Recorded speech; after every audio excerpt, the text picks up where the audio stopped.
Hello and welcome to our Fit for Success podcast, designed to help entrepreneurs and executives generate the energy and stamina they need to grow their businesses and perform at a high level. My name is Kristen Nolan. I'm a health expert and speaker for busy entrepreneurs and executives. And today I am interviewing Sean Stewart, who is a high ticket selling coach. Today's podcast is for you if you are an entrepreneur who knows that you need to get out there and be seen, but something keeps holding you back. Sean Stewart is a speaker and a mentor who helps entrepreneurs enroll more ideal clients through his transformation-based sales systems. Originally trained by Anthony Robbins, Sean's best skill is his ability to instill confidence in his clients about their self-worth, and in doing so, grow their businesses fast. 7- and 8-figure business leaders have hired Sean to help their sales team increase conversions.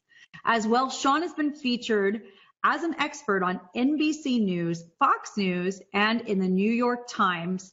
And with 15 years of speaking experience, he inspires heart-based coaches and entrepreneurs to actualize their highest life ambition. Sean, I really want to welcome you. I know that you are super busy. You coach a lot of amazing entrepreneurs. So thank you for spending your time with us today. Anytime. Always a pleasure. Oh, wonderful. All right. Well, let's not waste any more time. Can you please tell our audience a little more about the work that you are currently doing to help entrepreneurs increase their fees and make big sales and touch more lives? Absolutely. Yeah. So, I have been a coach now for about 8 years, and I learned a lot as a creative type because I've got a creative background and have a creative mind about business.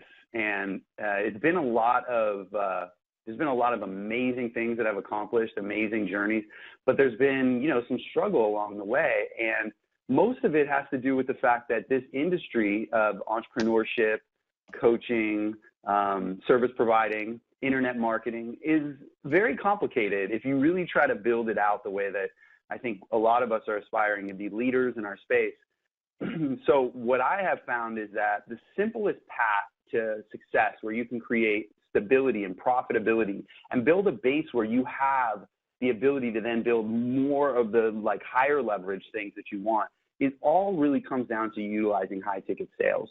High ticket sales is the fastest path to being able to generate big amounts of cash or income in your business and work with ideal, perfect fit, really, clients. And that combination of having the ability to get paid well and work with people that you love who are getting results in your work, it frees your time up, it frees your energy up, it makes you want to show up to your calls with your clients or your live sessions in a way where you just can't wait to support them, and you feel taken care of. You've got time, space, and profitability. So I'm really passionate about inspiring entrepreneurs to learn high ticket selling and step into their worth at a whole new level, because of the fact that it is counter to what a lot of people teach, which is most people teach complexity. My whole path is simplicity. So that's really why I get really excited about this.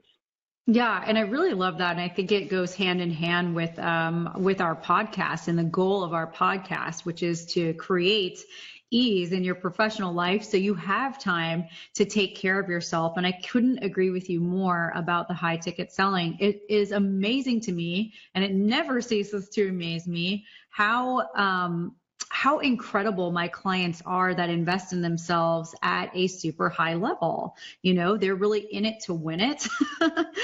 And they're not just there kind of dipping their toes in the water. They actually want to see life-changing results and will do the work, over somebody who is not truly invested in themselves. If somebody's only spending, $97, there's a huge difference between someone investing $97 and, $1,500 a month in order to see some great results. So I totally could not agree with you more. And I'm so glad that you're helping entrepreneurs do that.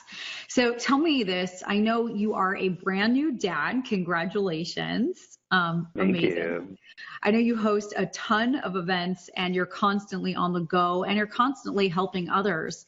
And I know that most entrepreneurs or anyone who has a schedule like yours feels like it is impossible to take care of themselves with a busy schedule. So give us the rundown. How do you manage to keep your body healthy and energized? And what tips can you give our audience so that they can do the same? Absolutely. You know, when I first started this business, I was basically at effect of my clients and my schedule, right? So I really was just so concerned with making sure that I could get busy and have clients that I kind of overlooked my self-care needs in the process, and found myself pushing myself really hard, never giving myself breaks, feeling like if I wasn't constantly in motion or in action, that something was wrong with me, or that I was falling off. Like, I had all kinds of issues about how my value was based on the effort that I was expending. And so I burned myself out a lot. What I've done since then is completely take control of my schedule and dictate where my clients fit into my world versus me fitting into theirs. Determining the hours that I want to work, determining what my morning time looks like, determining the breaks that I take, and seeing those blocks that I create for myself as important or more important even than the commitments I'm making to my clients. That was a big shift for me. That is a big shift. Being able to commit to my self-care time, which is really what it is to me, of not taking any calls before 10 a.m. is one of the structures I hold, so that I have plenty of time to get up, do my thing, do my morning ritual, exercise, spend time with my wife and my baby, walk the dog, all the things that allow me to feel happy and remind me why I'm an entrepreneur in the first place. Like, I never got like, I'm an entrepreneur, but I'm waking up at like 6:30 a.m. to bust my hump and get, my clients taken care of. It's like, wait, that's what people who don't have a choice. You know what I mean? Right. So what I finally see is people that do have choices as entrepreneurs, I still see them making the mistake of being kind of like an employee in their own world and being at effect of their circumstance or their schedule or their clients. And that's really where I think the growth is possible. Yeah, I love that. It's so interesting to me how so many entrepreneurs will bust their ass, forgive my language, especially when they're first building their business, and really just put their self-care efforts on the back burner until they realize that they are just totally burned out, and that thing that they used to love doing becomes more of a burden, right, than something that is actually fulfilling to them. And that's what I think is so sad. But I'm so glad that, once you sort of hit that point, you realize things need to change. I need to really set some clear boundaries. So you gave us some insight into when you start work each day. Can you give us an idea of some different boundaries? Just lay them all out on the line. That allow you to take care of your body and your energy? Yeah. So I don't take any client calls on Mondays. The old, like, it's whatever. If it's thank God it's Friday, it's like, hell no, it's Monday or whatever. Like, Mondays for me have always been an extremely stressful day. And then it just hit me. I'm like, so I guess I'm not working on that day. But it doesn't mean I'm not working, just not working in a sort of a service mindset where I've got to be, really on my game. I'm still working on my business. I'm still working on systems, but it's like my own space. So that's one structure where actually I have a new assistant, and I looked at my calendar the beginning of this week, and I'm like, wait, you put a client call on Monday? I was like, that's not happening. I'm like, move that client. Like, it wasn't like, at first I was like, maybe I can just acquiesce. And then I was like, no, like, I felt the energy of like, I don't want that. And I told her, and she moved it. And so that's another one that's been really helpful, is always Mondays off. Another thing that I do is I only take half of Friday, so I'm done by noon on Fridays. So just knowing that kind of my weekend starts early, I can kind of get ready for the weekend almost on Thursday, which is kind of fun. Really taking, with Mondays off, like basically like, 3.5 day weekends every single weekend. So that gives me a lot more of that free space. Other than that, I don't agree to go do a lot of like coffee dates with people. I really make sure that if I'm going to leave the house, like, I'm kind of chunking my time and I'm making it really productive. Like, I don't run around, doing things like one-off things. and I don't spend time with prospective clients in a setting where there's a lot of time waste at the beginning and the end. Like if you go to a coffee shop, you're talking about getting prepped at your house. You're talking about driving to, you're talking about showing up, parking, and then driving back and then getting back in your mode. That's an additional hour and a half or whatever. To me, that's like, I should be paid for that time. So I think of everything of like really being effective with my time. Other structures is I always plan out my lunch breaks. Like they're in my calendar, they're red, you know, so I know like this is officially off time. I always end around 5.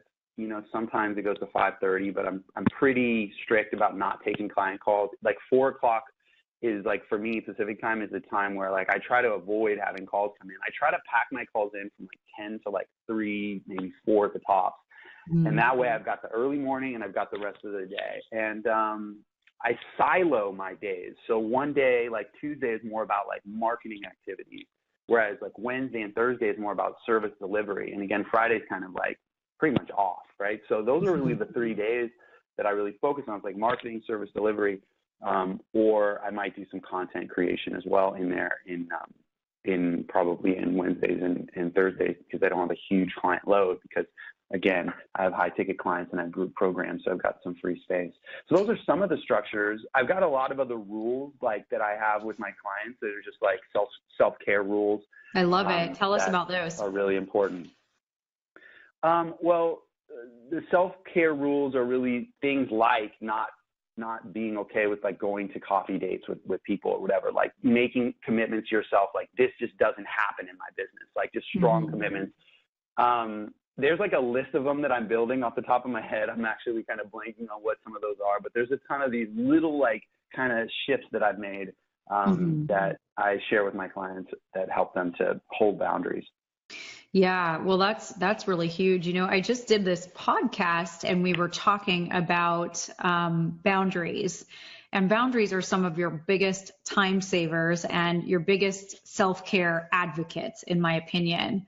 So for me personally, just like you, I don't go to random coffee dates. And it's funny because I think, you know, a couple people will get almost, I don't know if they'll get insulted by it, but maybe a little bit, because I tell them, well, look, you know, I'm happy to meet with you over Skype for a 15-minute connection, virtual coffee situation, but I really don't want to leave my house, because you're right. It really does suck time away from my schedule. And with the amount that I have to be on, it is just, it's not acceptable to keep running around and trying to, you know, network when I have so many other things on my plate. And same with my clients. But one of the biggest boundaries that I've put in is, if it's not a hell yes, it's a hell no. So that really includes those list of people that just kind of want to meet and, you know, quote unquote, pick my brain. I'd love to communicate with people and I love to connect with people, but it really does have to be, like you said, in an atmosphere where either, you know, it's a big networking event, a mastermind meeting, you know, something where we're bringing a lot of people together, not just sort of one-offs. The one-offs I can take from home. Yeah, definitely. I would just add to that it's really important to be really clear about what you want your weeks to be about. And to be aware that you could be putting things in spaces unconsciously that are actually unproductive. And they might seem logically productive on the surface. And so to really be kind of strict on yourself and ask yourself, like, is this really, like, if somebody says to you, even if it is like a partner conversation or somebody who says, okay, let's have that Skype thing, right? That's cool with you doing Skype. But let's say it's not a prospective client, it's somebody that wants to pick your brain or whatever. Like, I'm not saying that I say no to everything that comes my way, but I've become a lot more strict of saying, look, I've got a project going on right now. And as much as like I want to help this person that randomly reached out to me to get a 15-minute pick my brain session with me, like, let's put that in 3 weeks from now, because right now, like, I'm in the middle of building this thing. And this absolutely is what I got to put my time towards. And so I've just been better at saying, like, I feel better about my weeks when I don't put a bunch of random things in there just because, you know, that's a really important one. Oh, yeah. No, absolutely. I agree with you. I'm the same way. You know, typically what I'll do is just pick one thing that I am uber focused on for the week, you know, especially before something like a big public speaking event. You know, really what I'm invested in is my talk and the follow-up sequence that will go along with the talk, right? So that one event is what my main focus is, because I know that I'm going to have to perform at my peak level for that event. So what exactly is going to happen for that event? But yeah, I agree with you. You know, if you're gonna be running around, or even running around on Skype, you know, having a bunch of connection calls on Skype, that won't work either. So it totally goes to protect your time and guard your time with your life. You know, Exactly. To save yourself some stress. So tell me this, Sean, how do you feel? Because it seems like you have had the experience where you sort of lost control of your time and yourself and your business and got really burned out. And you've had the experience where you've been empowered and have set really clear boundaries. How do you feel your self-care and setting boundaries have affected your performance in your business? Are there any specific and tangible results that you've experienced as a result of setting those clear boundaries and taking better care of yourself? I mean, first of all, I feel happier. I mean, I just, I think I don't feel like I'm undercutting myself. And that's a really big one. I think the subconscious sort of effect of breaking our own boundaries, even if we haven't defined them yet, it's heavy, and it creates stress, you know, and it makes us feel less valuable to ourselves. Like we can't trust ourselves. That's huge. That's really big, is like, I feel like I'm taking care of myself and I'm listening to my own needs. And it's almost like a work in progress, or like something that there's been a progression on for me, because it's gotten better and better. And what I become better and better at is becoming aware of that feeling of undercutting myself, where I'm like, wait a sec, like just like I was talking about with my assistant taking that call off of Monday. Right. I was like, at first I was like, you know what, maybe I'll acquiesce, like, she made a mistake, I'll deal with it. And then I immediately went, no, you know what, like, I'm not feeling good about this. And that not feeling good about it was impacting my energy for that day. And that decision then, that energy then informed my mind to say, no, like, tell her to move it. And then I felt good about it. And it was kind of like I was almost just kind of coaching myself through the process of that. Yeah. So that's one of the aspects of it. The other thing I think is really the consistency of energy. So like, I have had a lot of burnout moments in the past, and it was almost like I didn't recognize that I was kind of the common denominator of this. For a while there, it was like burning out and thinking, you know, it's the fact that I had this crazy webinar I had to build, right? Or, you know, putting it on these projects like, oh, it's just life. Like when you have to cram for a test, you're naturally going to be a little burned out. It's like, wait a sec, like who's the one cramming? Like who's the one choosing these things? Who's the one leaving things the last minute? So as I've improved in my ability to, you know, take care of myself and watch my energy, it's really allowed me to stay consistent and not have those burnout moments, not have those, because the burnout is one thing, like you get burnout, but then there's like phases where like the burnout like trails into months and weeks or whatever. Like all of that has really changed for me. And it's big because, again, I burned out like at least double digits times. Like I've had those times where I'm just like, what is wrong? Why do I keep doing this? Yeah. So from, you know, getting consistent sleep, good sleep, you know, drinking a lot more water, being more serious about the boundaries that I hold, being aware of my energy form, like taking these little breaks in between things, being like, I just feel stiff right now, doing much more walks, you know, meditation, all these different things, eating healthier, doing the green shakes and stuff, all these different things have started to create a consistency in my energy so that there's times where I get tired, but there aren't those times where I just hit the wall where I'm just done. That has shifted out for me, which is an amazing thing to say. Yeah, and it sounds like the biggest thing that you have done is, instead of putting the blame on external factors, you've really said, oh, shoot, look, I've got to go internal here. I've got to gain an awareness of who's actually in control of my activities, of my boundaries, of everything that I'm doing. It's me. And you really started holding yourself accountable, right, to certain non-negotiables. And when you did that, you know, and became super clear you were able to generate this energetic benefit, you know, and avoid burnout and just feel more fulfilled in your everyday life. So worth it. So Yeah. worth it. Whatever, you know, anyone who's watching, if they go through any of this, feels like there's in front of them to achieve it. It's really worth it to put yourself first and take care of yourself. Everybody wins, you know, your family wins, your clients win, of course you win, you know? Right. Well, exactly. Because, you know, and one thing that I talk a lot about with my clients, and, you know, many of them are high performing entrepreneurs like yourself. It's like your clients can tell when you are burned out, you know, they really can. And if they are invested in us at a high level, then we have a responsibility to show up at the top of our mental and physical game every time, you know? Yeah. We really have a responsibility to our clients, and it starts with us. And I think so many people, you know, forget about the fact that their clients, even though they're trying to hide the fact that they're super exhausted, their energy sucks, you know, they didn't maybe eat that great, they didn't get good sleep, they're trying to hide it, but it's really hard to hide after a while, you know. And I think truly your clients can see it, you know, because a lot of them have been with you, and they know when you're on and they know when you're off. So having more times than you're off than you're on, it's almost disrespectful, in my opinion. Right. Yeah. You know? Yeah. I agree. So, and I can tell everybody from working with you, you're always on. You know, it's amazing. Your energy is just so on point all the time. Thank you. So, you Thank know, you. It's a big part of what I teach and what I believe in, is that energy is really at the center of success. So I appreciate that feedback.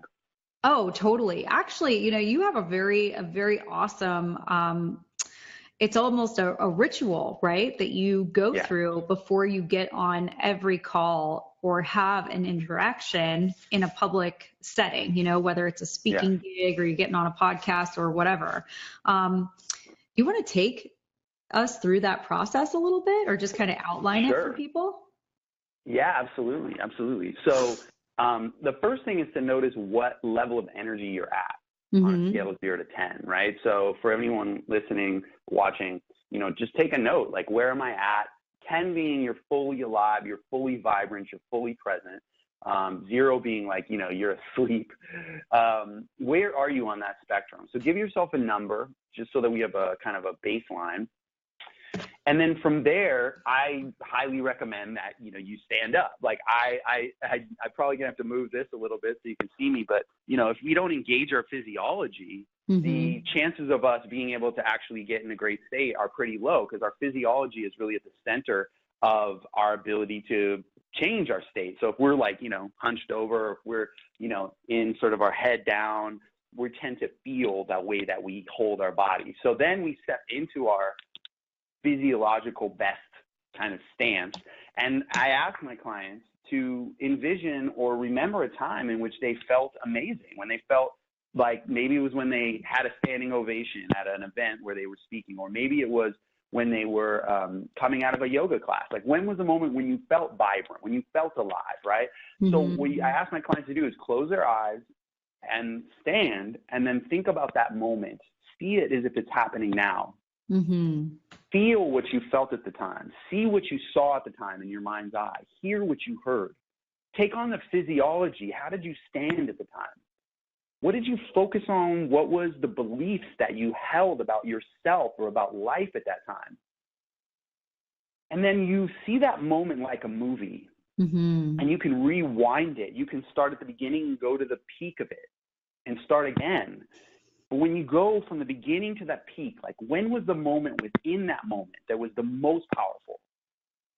And when you see that peak, like maybe it was right when you said something that got the standing ovation, or it was right at that moment where the energy in your yoga session was at its highest. See that moment specifically, that peak of it. And in that moment, you're going to want to do a move that represents how it feels. So I might do something like this. So it's like, I'm seeing the beginning of the movie, I get to the peak, and then when I get to the very peak of the peak, I go, yes, say something, do a move, right? Anchoring it in. And so as you do that, you start to notice, where am I now on a scale of 0 to 10? I got to a 7. Okay, what do we need to do to get to an 8? What do you need to believe? You can take a whole new moment. You could choose like a different moment that's even more exciting, or just a separate one to get yourself to, increase this. Or you can ask yourself, what do I need to believe? Like, I need to believe that there was, instead of 50 people at this event, there was 200.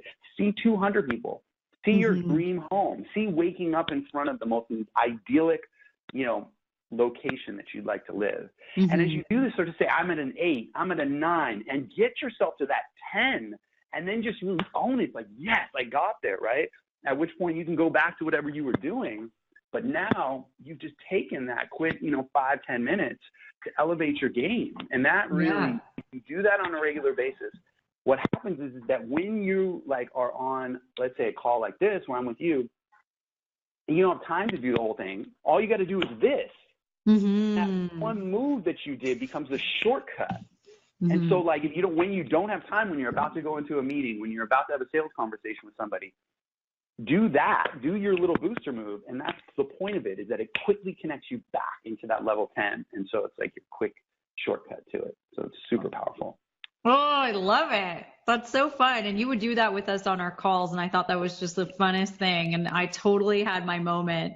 And it's still the same moment, actually. So I have my moment, and it gives me to a 10 every time. It is awesome. So yeah. And I think really incorporating the beliefs and the feelings that you need to have in that moment, because it's not just about the moment. It's about how you feel. It's about how you're internalizing it. Right. Oh my God. It totally helps me every time. So thank you for that. Awesome. You're very tip. welcome. Yeah, on how to bring your most energetic self to every call and every speaking gig. I absolutely love that. So Sean, I know that you have really taken on self-care. You've really become a master at preserving your own energy. And do you have any advice for entrepreneurs in our audience who still feel like they are too busy and can't make the time for themselves? They're building it, they're giving it their all. Maybe they're starting to get to that place of burnout, but they're still in denial about how much time they have to take care of themselves. So I think of it kind of like the way I describe things in time management to people. It's kind of like, if you said, I'm too busy to get an oil change for my car because I got to get to this client appointment, that would kind of be ridiculous. Like, if your car was about to break down and an oil change was the difference between your car breaking down and it not breaking down, and you chose to go to the client appointment because of time versus take the time to get the oil change, there's nobody who would say that would be like a good choice to basically get the oil change. Totally. Right? So it's the same thing with self-care. It's like, you're never going to convince anybody or yourself at the deepest levels that the smartest thing for you is to put yourself last, or to overlook your self-care needs because of being too busy or having too much on your plate. That paradigm, it's ridiculous. But what we often find is that at the center of it is something much deeper than the idea of busyness. Busyness is like an excuse we use to block ourselves from seeing the reasons why we do things. And once we get inside the core of why we do things, and this is at the center of what I teach, we're able to change it. Because until we see what it really is, we really are pretty much just falling into sort of victim mode about our choices. So what's underneath that oftentimes is really something I kind of alluded to earlier, which is this idea that our self-value is often tied to busyness. A lot of us are really kind of, we are brought up in this culture to believe that working hard, pulling ourselves up by our bootstraps, being basically a hard worker is a medal that we should of honor. In other words, our value on it. So oftentimes the idea is like, when we take time for ourselves, it feels like we're wasting time. It feels like we're lazy. Selfish. It feels like something. Yeah, there's something wrong with us for choosing to do that. That's what we need to get over. So it's not so much about like, I need to create more time. It's I need to create more priority or value in myself. Self-care. When we switch that and we say, my value is not based on hard work, but my value is based on my ability to be at my best, which is contingent on taking care of myself. My integrity. You start to shift. Yeah, you start to shift, and you start to say, I can't rush around. I can't, even if I'd rather be late and show up in a great state. Because if I show up and I rushed and I got there, I don't know about you, but like rushing places and getting places, I've never been in a good state. Yeah, it makes you so everyone frazzled. Everyone loses. Yeah, absolutely. Yeah. Hey, Sean, on that note, I didn't tell you that I might ask you this, but I know that you are not only an amazing coach, but you're an amazing rapper. And I know that one of the things that you've done is really brought music back into your coaching business. Do you have like a little flow you could give us, like a quick one? All right, boom. Yes. Do I need to do a background hit, like a boom? No, it'll probably throw me off on this. You're like, please don't. Yeah, the beat really matters. It has to be great. Okay. So, reaching what I'm seeking every evening in my dreaming time. Vision started blurry, in a hurry they have crystallized. Pedal to the metal, I believe that every day's a gift. Make the best of it. If not, then you can change your destiny. Everything's decision, living free or in a prison. Isn't it amazing we just make it up as if we're kids again? Good or bad in life, you manifest what you're expecting. Like a never-ending loop, you always get what you're projecting. But change the state of mind you're in and watch your spirit spiraling. Choose the light and positive, and in the end, you'll always win.